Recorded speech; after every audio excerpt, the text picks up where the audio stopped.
Gurur Brahma, Gurur Vishnu, Gurur Devo Maheshwara, Gurureva Param Brahma, Tasmai Shri Gurave Namaha.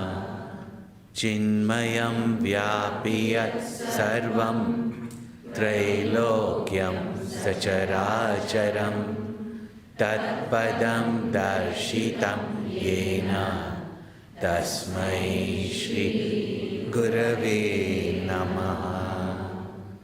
Om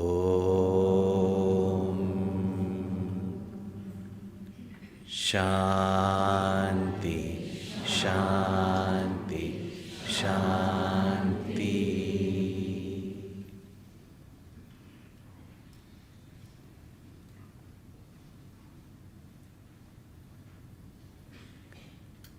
A very important aspect of our life is artha or wealth. Our rishis were not blind to our needs, our desires, our ambitions, and our goals. At the same time, they were able to look deep into the psychology of our minds and recognize what is the real pursuit after which we all are running after, and yet we get stuck in the means, rarely reaching the goal. As long as we live in this life, in this body, food, shelter, clothing is necessary even for animals. Maybe not clothing. So we human beings are getting closer. Yeah? But these are necessary. Human life, we don't consider just food as wealth, land as wealth. We consider many other things as wealth. And as intelligent beings, we make producible goods out of the raw resources of the world. And in a way, we say we produce wealth in this world. Goswami Tulsidas ji has said, Sagal Padarat hai Jagamai. All resources are there given to us by nature. It is with our karma, with our action, that we produce wealth, and without action, we are not able to bring forth productivity, wealth in society. So our rishis never condemned wealth. It was Gurudev's, it was Chinmaya Mission's 50th anniversary in 2001. And in another 2 years we are reaching, or 3 years we are reaching our 75th anniversary of Chinmaya Mission. And at that time, Guruji Swami Tejomanji had said that Gurudev would love that each one of us would bring out the same eternal truth, but to reach out to different sections of society, as well as bring it in a manner by which it will be useful and applicable to people. So what are you all going to do?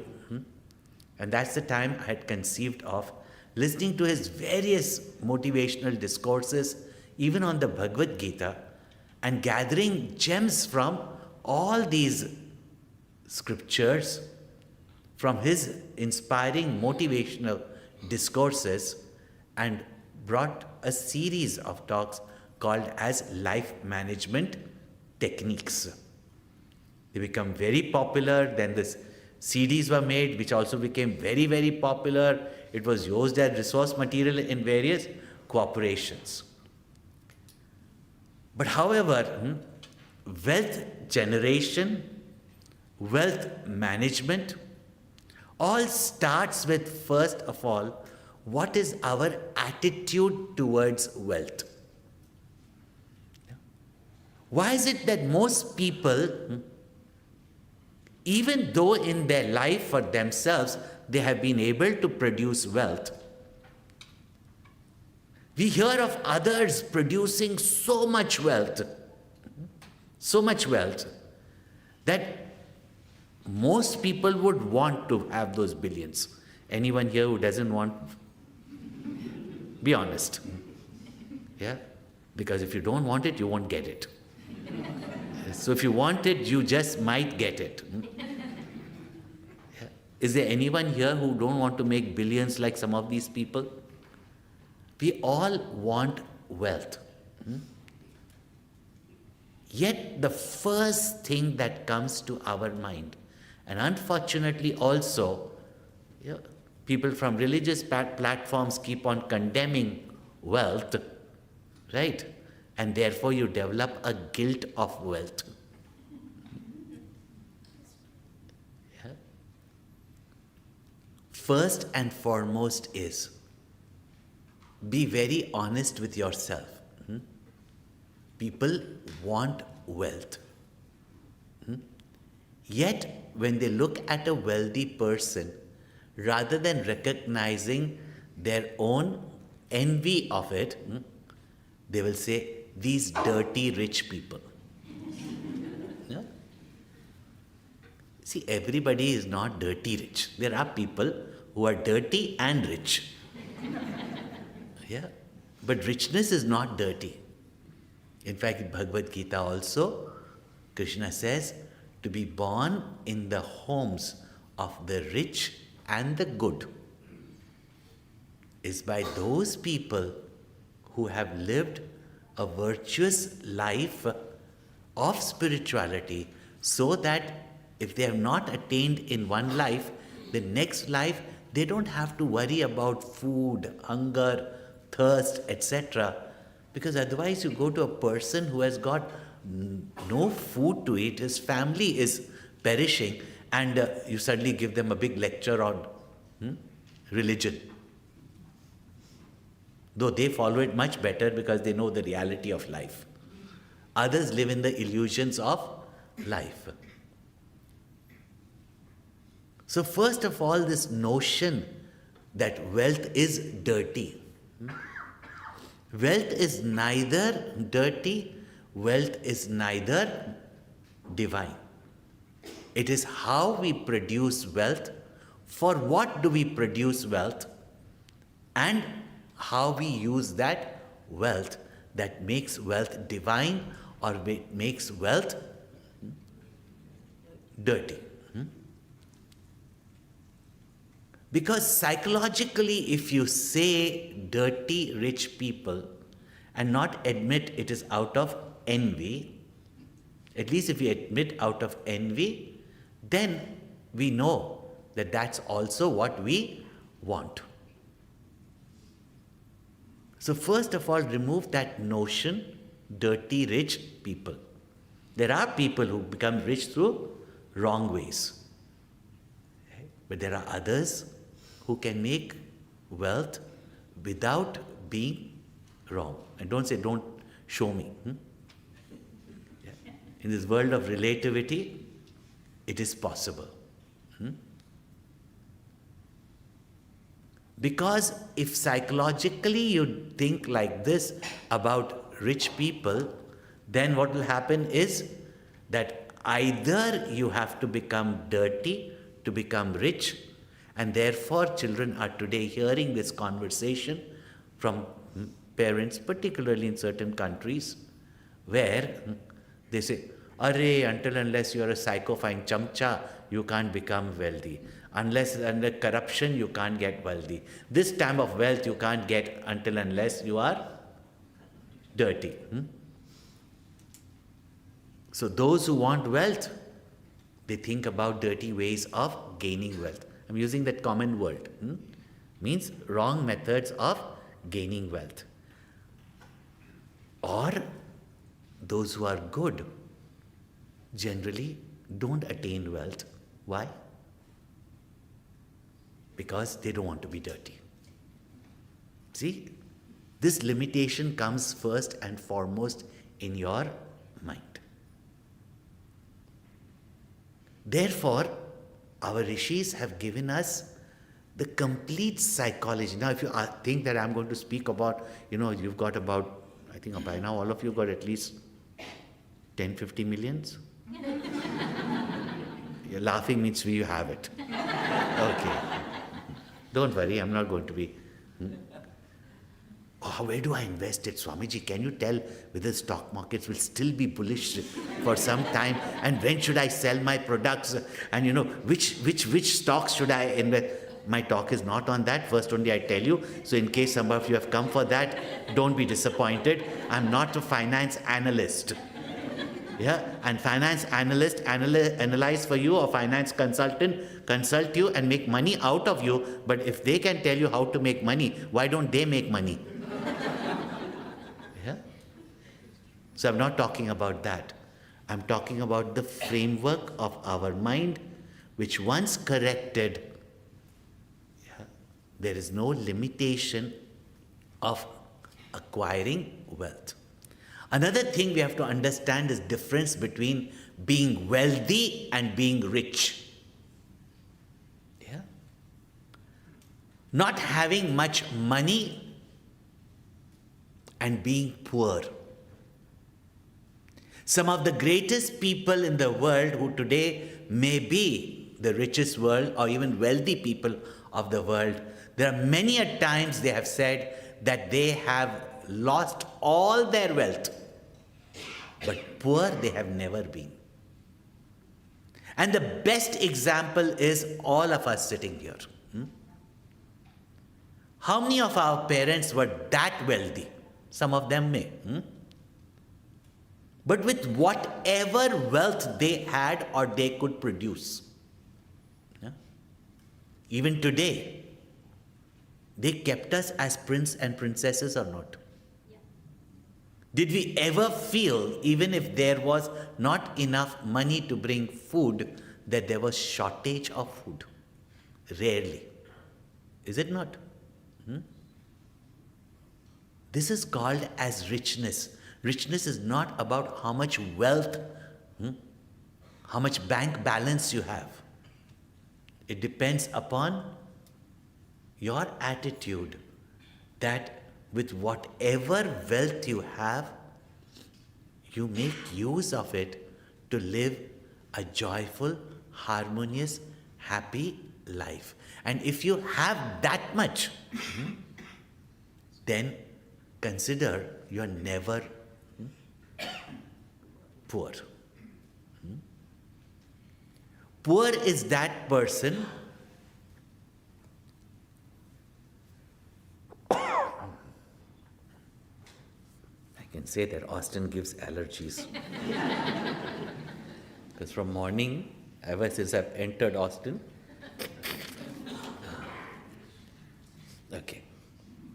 I hope I'm not allergic to Austin people at least. So, about wealth, the richness and poorness is also an attitude. It does not depend on how much wealth you have. Sant Kabir has said so beautifully that, oh Lord, give me this much at least, or just give me this much, that my family will not be hungry and no guest that comes to my door, sadhu na bhukha jaye. That I should not refuse anyone who is hungry coming to my door. This is the sign of richness. Shankaracharya was asked, Ko vasti daridraha? Who is a poor person? And he says, Vishala Trishna. Those who have got endless desires, they are always poor. Yeah? That's why I'm telling you, even when you ask for some donation for a good cause, you'll be surprised. Little by little, it comes from those who are not wealthy. Very few wealthy people are rich. And your richness is declared through how much you are ready to share. Yeah? That's why somebody had written very nicely, quote, it was from one of the churches. God does not see how much you gave. He sees how much you kept. No?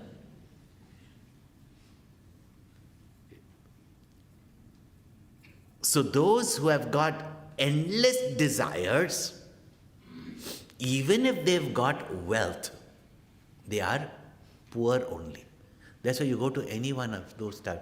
I mean, during COVID time, one would go and tell people that, help is needed. You all are making big news about, Delta wave and so many bodies burning. Are you ready to, do something for it? Oh, we have to do something for ourselves also. Yeah? But you should see what these village women, especially in our CORD, Chinmaya Organization of Rural Development, how they generated wealth and saved 1,000 villages, which means thousands of people, or you can say hundreds and thousands of people, would have not died out of the virus, but would have died out of hunger and thirst. And mind you, they also live in the most rural villages. But their richness, and these are just what you call in your language, uneducated women who need empowerment. I say all educated women come to Siddhabadi, and then you will see that these women don't need empowerment. They are a powerhouse of their own. That's why Devis are worshipped only in India. So richness and poverty is also an attitude. It is nothing to do with how much wealth you have. Sometimes people have got so much wealth, but they are so poor. And again, wealth is not just how much figures are there in the bank. Of course, we know also today land is also wealth. But which land is wealth?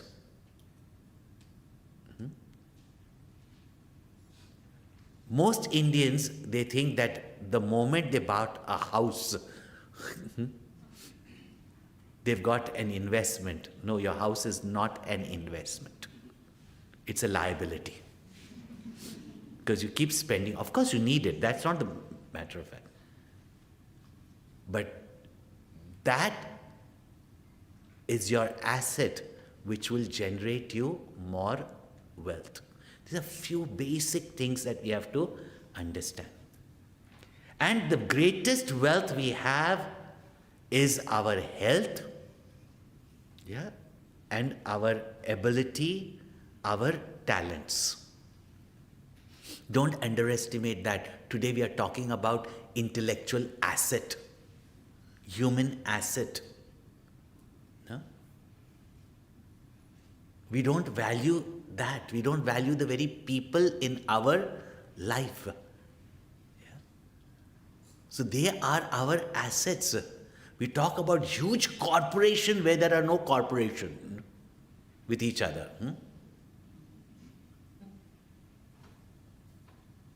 And there also temporarily if people cooperate, then you see the synergy, what it produces. And if in the family people were to cooperate with each other, each one lends their bit in the work of the house, how many things could be done so productively, isn't it? Otherwise the whole burden falls on one person, generally the mother. These days I'm told that it's all put on the dad. but still very few.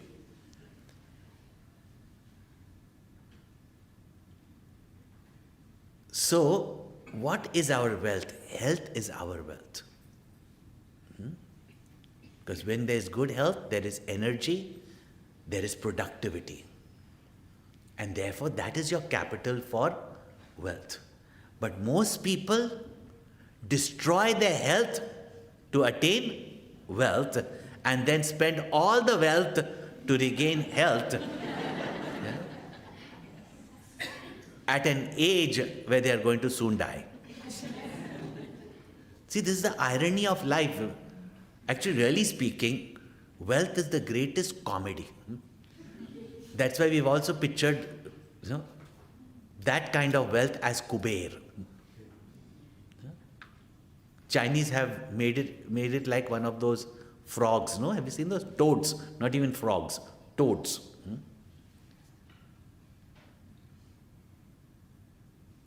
So understand that health is wealth.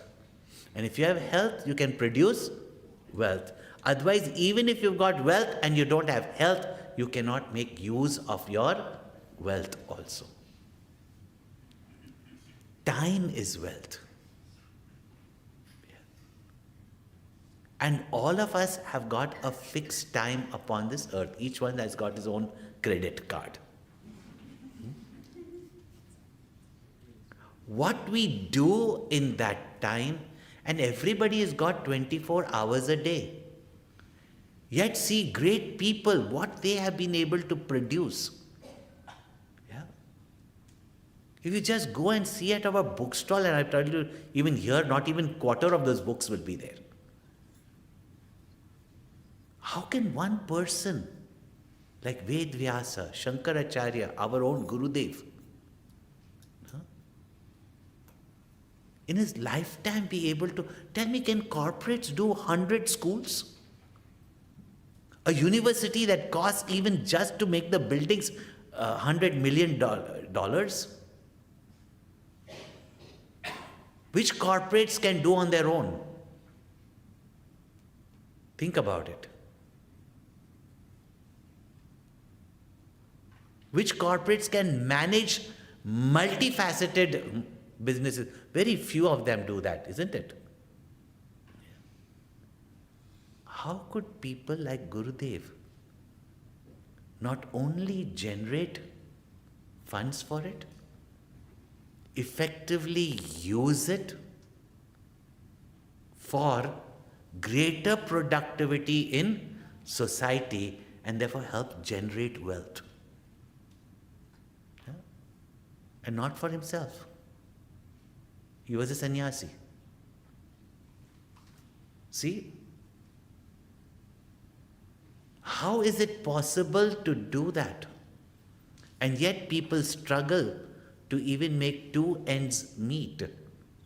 When today our village women have been able to generate so much wealth to save 1,000 villages from economic disaster.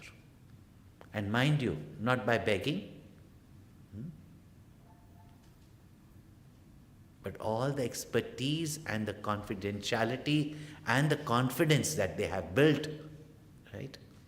That they were able to generate that. I will leave it for you to find out. Go to our Chinmaya Mission website, go and see CORD and see their newsletter, and you will be shocked. I'll leave it to you to be shocked. Because it's nice, discovery has its own joy. If it's just given like that, even wealth, if it's just given like that, you'll squander it. Value of it not there. So something that you put in your effort. So time is also wealth. Your knowledge you have is your wealth.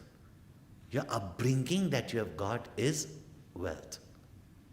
That way education is also your wealth. But unfortunately our education only gives us outdated knowledge, not even develop our skills to gain wealth, but only teach us how to get a job cleverly, act inefficiently, demand more, work less. Those who are in leadership roles, you will understand it. Yeah?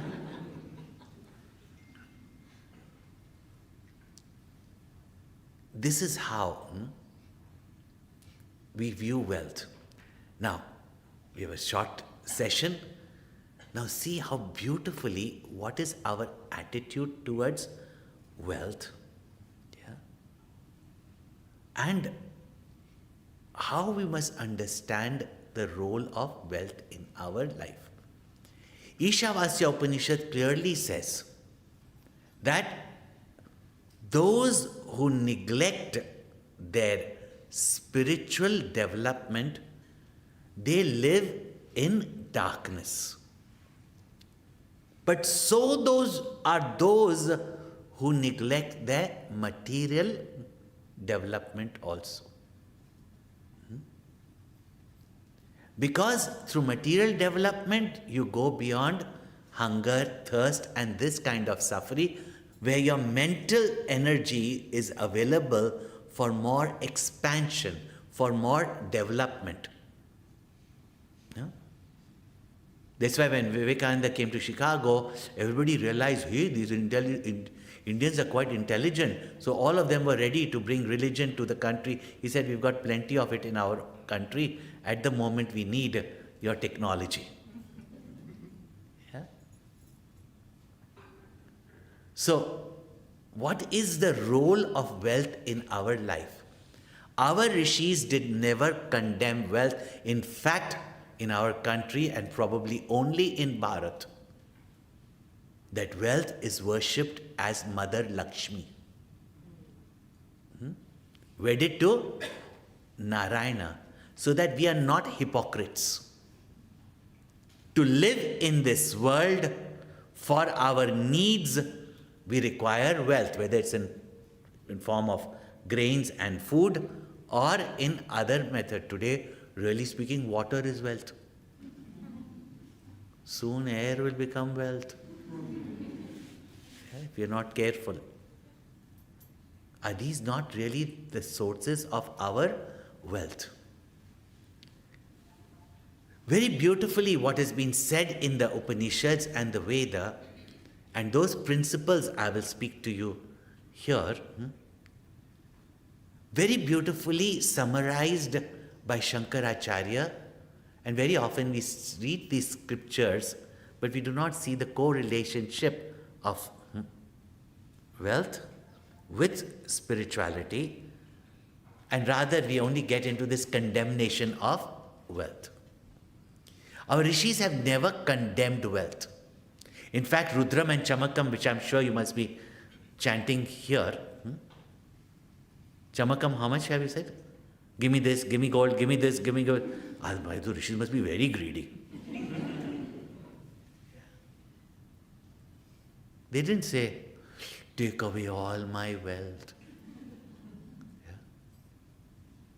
Give me only. In spirituality is wealth.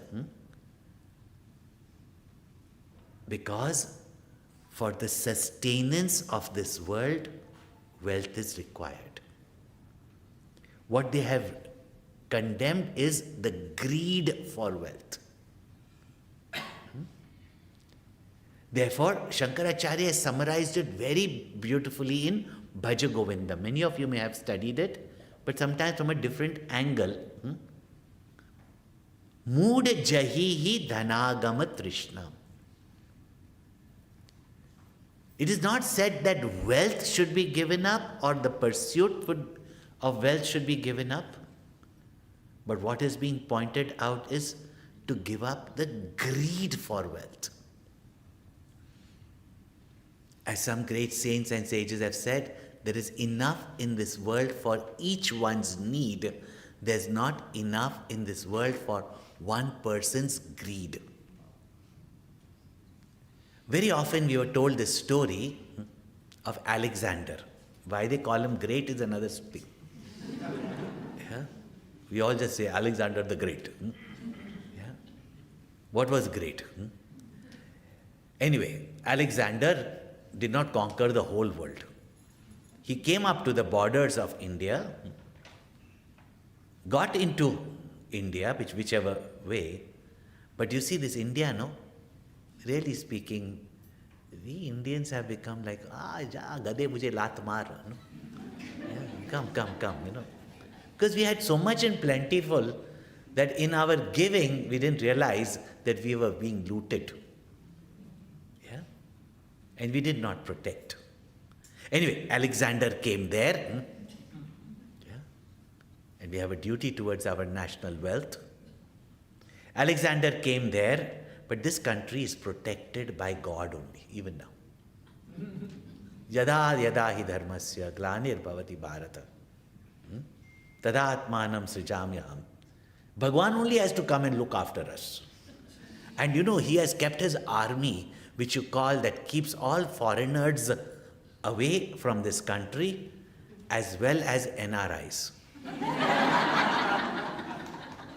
Some people call them as non-required Indians. Don't worry, I've also been an NRI for a long time.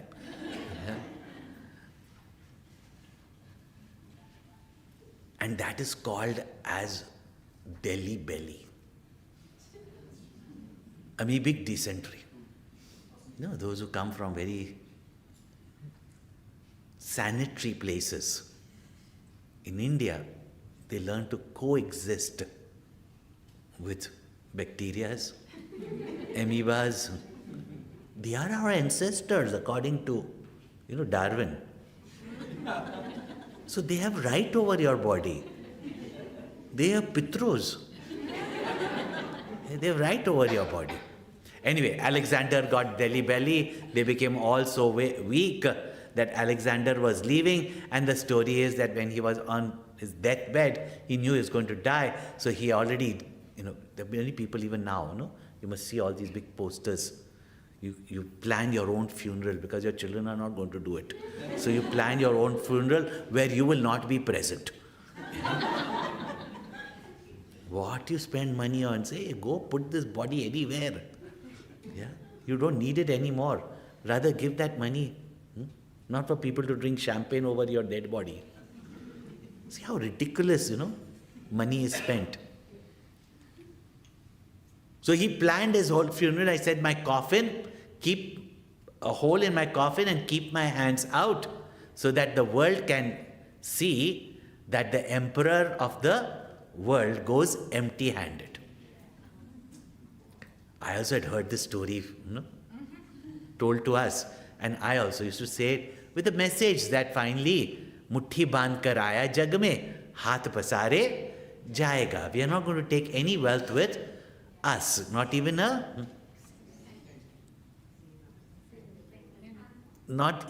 small little dime can you take with you. Is it not? So very often the story is told, but then associated with Alexander. One elderly gentleman came up to me and he said, Swamiji, I've been listening to you for so many discourses and so many years. You speak so logically. I said, of course, we are Swami Chinmayananda's disciples. You speak so logically. But this story is not a real story. I said, really speaking, many of these stories only have got a good message, but they may not be Alexander, they may not be, is there, but the message is good. He said, yeah, message is good. But think about it. That a man who has looted others for something that he himself cannot manage or keep, plundered, killed people, you think such a person, such a poor person, can give such a richness of advice to the world, which also understood the word richness. Yeah, some riches, how we squander it. When grandparents tell us, parents tell us, wise people tell us, great rishis tell us, we just take it for granted. He said, think logically. That a person who has just grabbed by killing people as much as land that you cannot even manage. Because how much land do we really need? as much as we can lie upon, no? Comfortably. That much really land we need. He said, such a man cannot. The real story is, I said, it may not be Alexander, it must be somebody else. Everybody says whichever name they know, even whichever saint they know, this is associated with Kabir, they're associated with this. The same story is said for Kabir, same story is said for Shirdi Sai Baba, the same story is told for Guru Nanak, of their death and flowers and all that. So I said, yeah, people make up these stories, but he says, it's not that Alexander's hands were not there. But he said something very interesting to me. He said, the story is like this, that there was no hole in the coffin, but even the dead body of Alexander, its hands, which are used to only not being like this,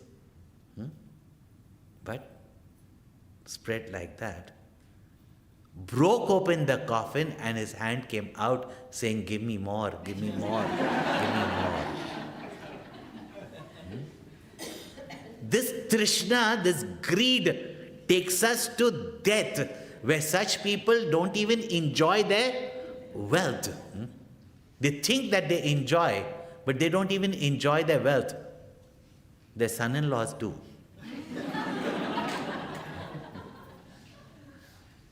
So what is said is, Mudha Jahihi Dhanagam Trishnam. That greed of wealth, it never said don't produce wealth. But greed of wealth is such that it never gets satisfied. For that we lose health, time, life itself. No? And that is what has been told to us. No? Greed for wealth. What's the difference between ambition and greed? Now if I tell you, don't misuse it. Huh? Yeah? I'm not greedy, I'm just ambitious. Ambition will have two factors. One is, because I have the ability, I shall produce. To live up to your potential. There'll be an urge. And the second thing, it will never be selfish. It's not just for myself, because I don't need it.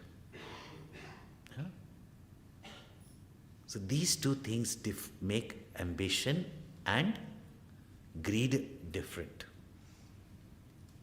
When people come for make it happen, make them understand, whatever age you might be. And mind you, people attend from the age of 14 to even the age of 86. And it was the one who was 86 who became the most ambitious and thought of something that will help the whole world. And he's working on it even now.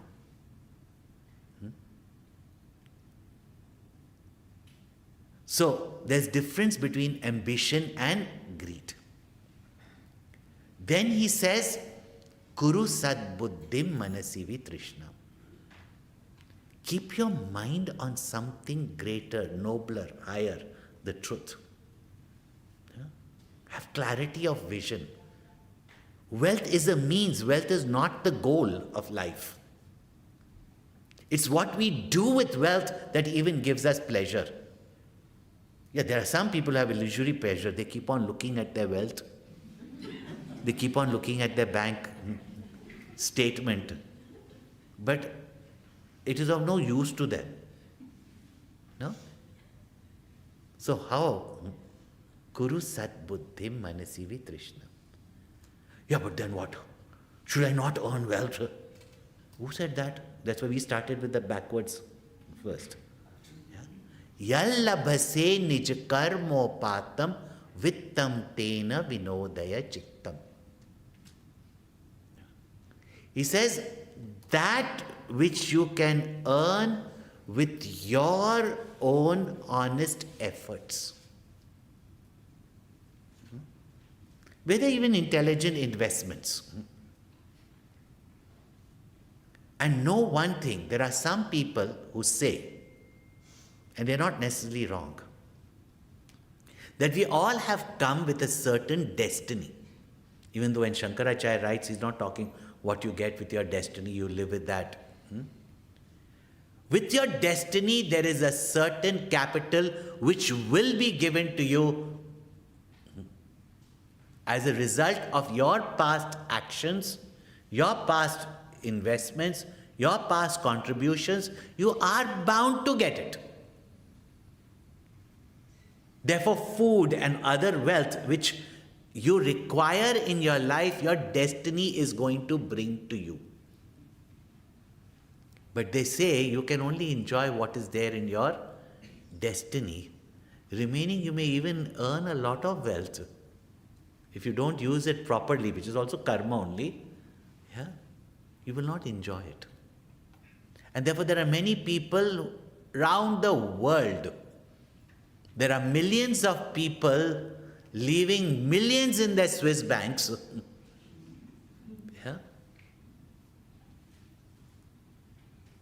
Neither they enjoyed it, nor it is meant for anyone whom they said they loved. Today, the whole world understands that India is not a poor country, not third world country. But there are Indians who still say third world country. Even when India was called as a third world country, I remember one Gurudev declaring, do not call, India was never poor, India is not poor. Even wealth-wise,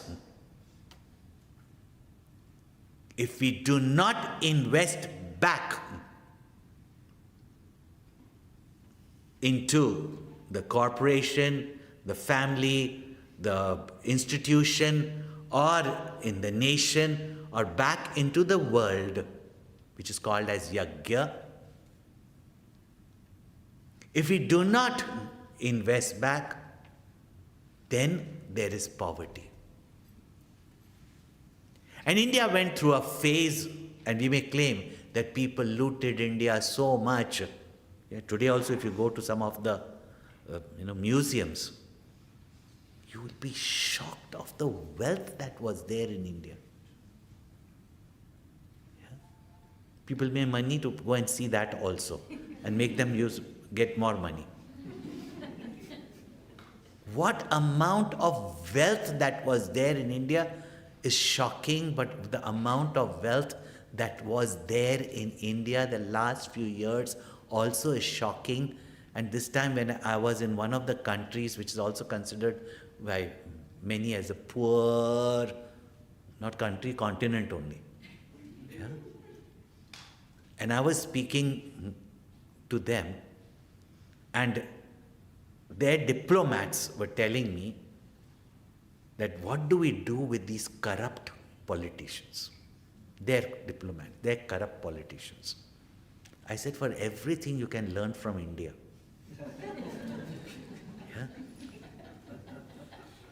Our local municipality guy is also a millionaire. Millionaire is nothing in India today. He said, they are not going to understand, put into the nation, because they heard my talks in the university to the youngsters and all that, how they can become productive members, how they can make the economy grow, all these things I was addressing them. They were ready because I'm chancellor of the university, so, now universities are all ready to listen. So I was talking to them on all that, and some of these diplomats had heard about it, and they came and told me. He said, but Swamiji, you must address these politicians. They are not going to change. So I said, then since you're telling me they're not going to change, then how am I going to change them? Then they said, make it happen. You have to make it happen for us. I said, I'm leaving tomorrow, but I can still make it happen. I'm giving you an idea. Tell them to look at India only. That if your country is rich, you can loot more from that country. How much can you loot from a poor country? I tell you, this guy is a professor of economics. He said, that's a brilliant idea. That's not my advice to any one of you. But what I'm telling is, one minister scandal you heard some years ago was how many billions of rupees? The country must have it to loot it, right? It's only when we don't invest back, as I said, know the difference between liability and asset. If we don't invest back in life, we don't invest back in society, then that wealth does not provide richness in our life and the people around us. Even for them to loot, he said, this is a brilliant idea. He said, at least that way they will do something for the nation. I said, yes. If that is what they are meant for, let them. But at least let the nation benefit.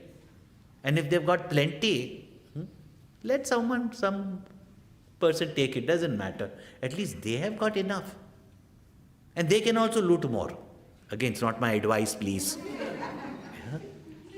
But my thing is that invest back in your nation, invest back in society, invest back, no?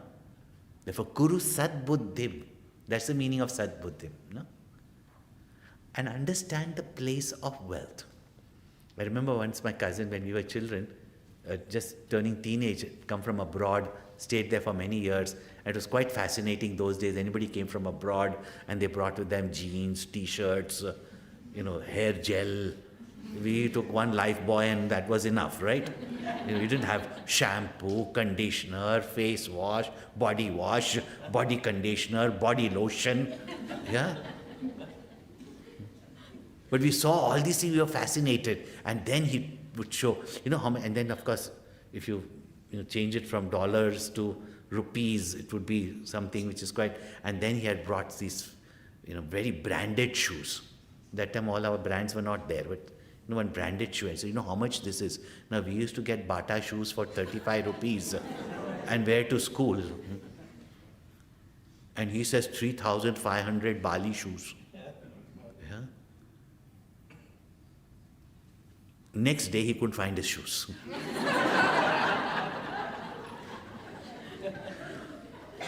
So he started getting angry that we must have hidden it, we must have stolen it or whatever, or trying to play fool with him. We said nothing. Why will touch 3,500 rupees shoe? Till finally, maids in our house in India, they are like daimas. They're like mothers only. She had brought him up as a kid. So she said, why do you want that shoe? So he said, you know where it is. She said, why you want that shoe? He said, well, I want to wear it and go out. You want to go on the dirty streets of Bombay? Are you going to wear those shoes? He said, give me the shoes. So she opened the cupboard, and the keys of the house used to be with our maids. She opened the key of the cupboard. On the top shelf, on a white towel, was that shoe.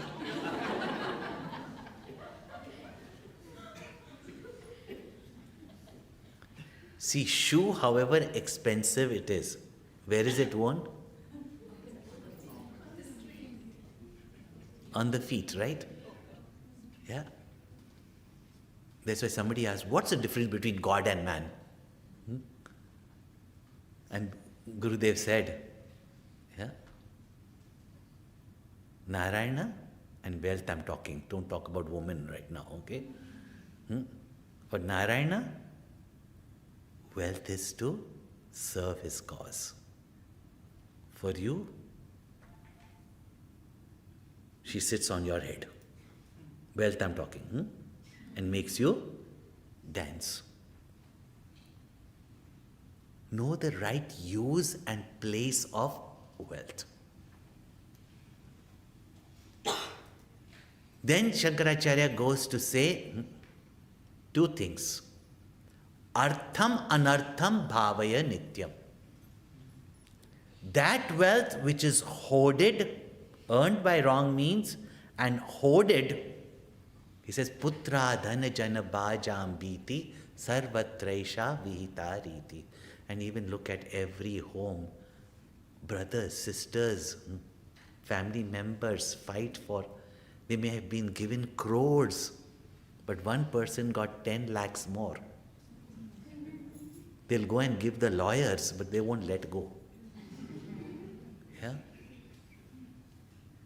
Where is it not? See, from the Mughal emperors to the French and English emperors to all the present also. See, for wealth, what disaster takes place. And not only that, even psychologically, within ourselves. Artham anartham bhave nityam. And therefore, what is the third thing? Deyam dina janayacha vittam. That share your wealth with those who are needy. Needy doesn't mean that they are poor. Society needs something, provide for it. From what? From your abundance. And remember one thing. The law of attraction. I'm not talking about some book. The law of attraction. How many of you are bankers? Put your hand up. Okay, one only, no?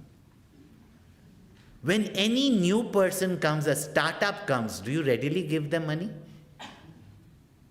I can tell you what's going on. No. And these multi-billionaires who have multi-billion scandals, the banks are ready to give them money. Why? Wealth attracts wealth. Richness attracts richness. And when do you declare to the universe that you are rich?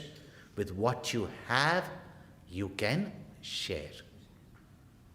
And when you declare that richness to the world brings wealth to you. Let me tell you and conclude with a short story because time is a little short, but in other sessions, some of these topics will also repeat itself about wealth. Because the whole important is how to generate wealth and how to manage our wealth. And how to produce with what we have. Again, I'm giving you the complete psychology of it, and with that principle, there's nothing that you cannot achieve. There used to be a very, very rich man, and he also had a good knowledge of astrology. I'm not encouraging that because don't keep on showing your children's chart. Yeah. Astrology. He had many children. He had a lot of, at that time, wealth was mainly land and cattle. And cattle is your, as I said, it is your wealth, which is an investment, which produces more wealth. Yeah. Land, until unless you till the land, it doesn't produce wealth.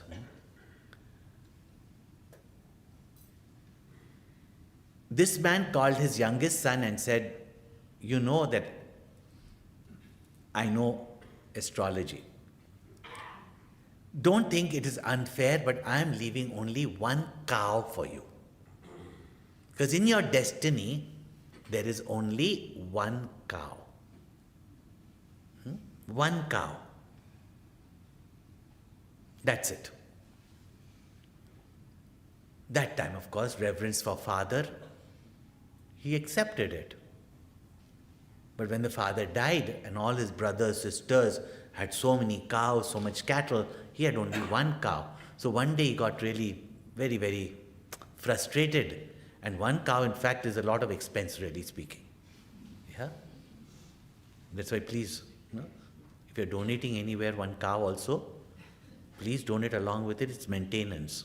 Yeah. Otherwise nobody wants to keep cows these days.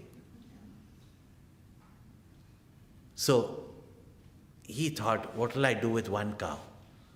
So one day one sadhu was going from there. Holy man, he'll require it. He'll look after it. So he gave away that cow in dakshina to that man. That time one cow also is considered to be a great thing. Gave it to him. Next day he sees another cow grazing in his compound. He didn't keep his cow, will he keep somebody else's cow? He looked out for the owner and there was no one but was the owner in the village. No one is the owner in the village. He said, I didn't keep my cow, will I keep somebody else's cow? Again, somebody was passing from there, looked to be a good person. He donated that cow to that person, another sadhu. Next day, another man comes to him. Your father had given me a cow. He passed away. I thought I should give it to you. Now, if you all are intelligent, I don't have to say anything.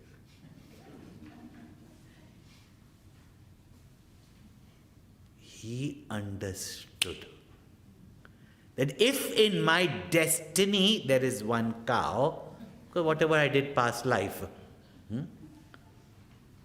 then, now Bhagwan, I'm going to make you work.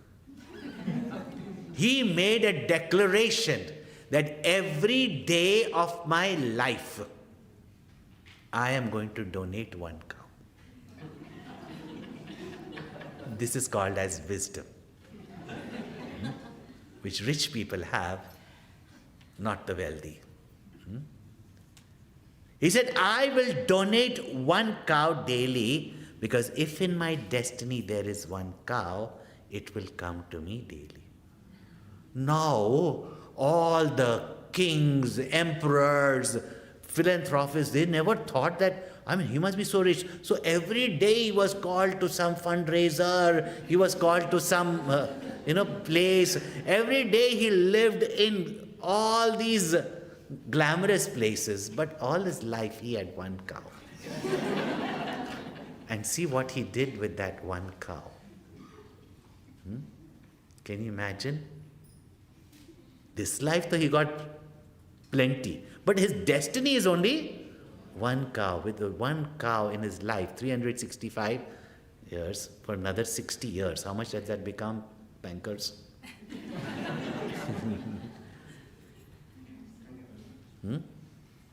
And the beauty is in next life, it comes with appreciation, not depreciation. Yeah? That's why, Are Baba, our rishis say, what you have in plenty before you depart from here. Yeah? Give it back to society or nature. That is called as yajna. And it will come back to you. That's the law of nature. Even when people are fighting for wealth, I say, see, that which is in your destiny will come to you. And sometimes they win the battle also, but meanwhile they've spent all that money to the lawyers. See? That's why the importance of dividing your wealth for what you need, presently in your life, need.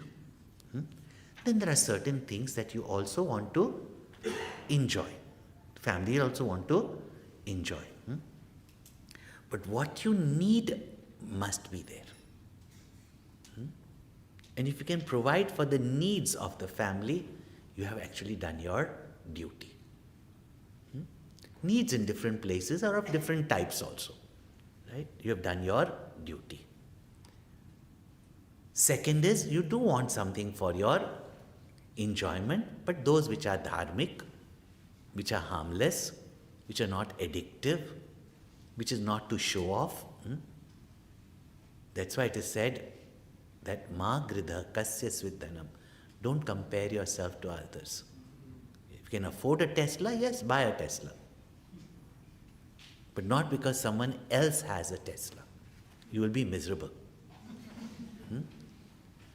Then yallabase nij karmopatam. Live these two aspects with what you can earn. If you try to earn for that, to enjoy, then you will always be under stress. Next topic is also coming on stress. third is invest something for your future, but not everything. Not for your future generations. You've given your children education, you've given them the capital to start their business, now let them make it, break it. It is not your responsibility to leave behind. Otherwise, most Indian parents, they will not even go to the doctor. They will not even take an insurance so that they can leave behind that money for the children, which they have to pay taxes for. No, I mean, see how much our attachment to wealth is that we do not invest it. And mind you, keep whatever you need for a certain amount as your saving. Not too much, but as saving. And that now government and all does that. So investment, savings, and the fourth is invest in Lloyd's Bank. Lloyd's Bank can also go kaput. Yeah, your provident fund or your what you call your social security. You realize by now what it's become. No? Secure yourself in God's Bank. And when I say charity, charity is not a favor. It is our duty. And don't think that when you make millions, you're going to give, because you're never going to be giving. But when you start making millions, you spend in billions. Therefore, it is advised that you must keep aside a certain percentage. Depending on your earning, those who will earn less, 5%. Those who earn much more, that they can decide. But 5 to 10% must be kept for giving back to society. And I'll tell you, we have seen our grandmothers, and you must have seen also. With whatever the money would come in our hand, even our mothers, they looked after us like prince and princesses. But somehow or the other, they always had more to help someone. And with whatever they had, they helped. So this is the general picture of wealth management which has been given. But hearing this, decide today itself. Don't be afraid of sharing because someone has shared with you. Don't just think about me and my family because you have much more than what you need. Keep aside a certain amount. Keep giving regularly, wherever you have your faith. Whether for social projects, for religious, whatever it is, wherever you have, see that you give. If you think that you're going to give it in your will after you die, that also you can do. At least do that also. But do it while you are living, because after you die, somebody will do it or not, you don't know. So, this is what the whole thing about wealth is given to us. And that which is invested in Lord's Bank, Nature's Bank, it will come to you, I said not with depreciation, but appreciation. Never doubt that. Therefore, it is said in Hanuman Chalisa, Ravan wanted Lakshmi without Narayana. Hanuman wanted Lakshmi in the seva of Narayana. And what did Hanumanji get? Ashta Siddhi Navanidhi ke Data, giver. Giver has much more than what he or she can give. Therefore, don't underestimate these teachings of the scriptures. And from there, apply it in whatever, even in your business, even in your family. You apply it and then see how this takes place. So, we'll have the sessions each evening on life management techniques, different topics. I'm sure you're aware of the topics, isn't it? I was so thoroughly impressed that when I came this evening little earlier, and I said, "What's the topic of today?" So they were looking at me like, "You don't know?" So I said, "But do you know?" They said, "No, we don't know." I asked the organizers. They said, "I don't know what's the topic of today." So I said, "I'm thoroughly impressed that you came to listen to me and not the topic," which I'm really happy. But at the same time, these are very important topics. We brought it out as a series and it's come out as a book also. I would like that each one of you in your family, because there will be many members of your family who have not heard, does not know, and even for your reflection and contemplation, get that book called as Life Management Techniques. I'm also having a workshop on crisis management, Storm to Perform, and more than crisis management, how we can be so dynamic in our life that our performance is like a storm. Yeah? So it's a small workshop derived from a longer workshop of Make It Happen, so that you can get, Austin is special. So, small glimpse of that. I think it's already packed. If you can find a space, do come. It is for all ages. So, Storm to Perform is there. And then, of course, we'll keep meeting for bhikshas or satsangs. And that's where you can always ask your doubts if there is any. And that way, this Gyan Yagya will make it as productive, as fruitful, and as beneficial to every family that comes here. Even though the hall is absolutely jam-packed, and weekdays you might have some things, but keep in people, we'll open up some hall they can see on television. Or can't we see at home? It's different when there is satsang. When there is like-minded people, your vibrations and their vibrations, all our vibrations together make a very great impact. So even though I've taken the topic of wealth right now, as we go on to stress, certain topics will integrate, and we will say, if you say that I don't have any stress, why should I come?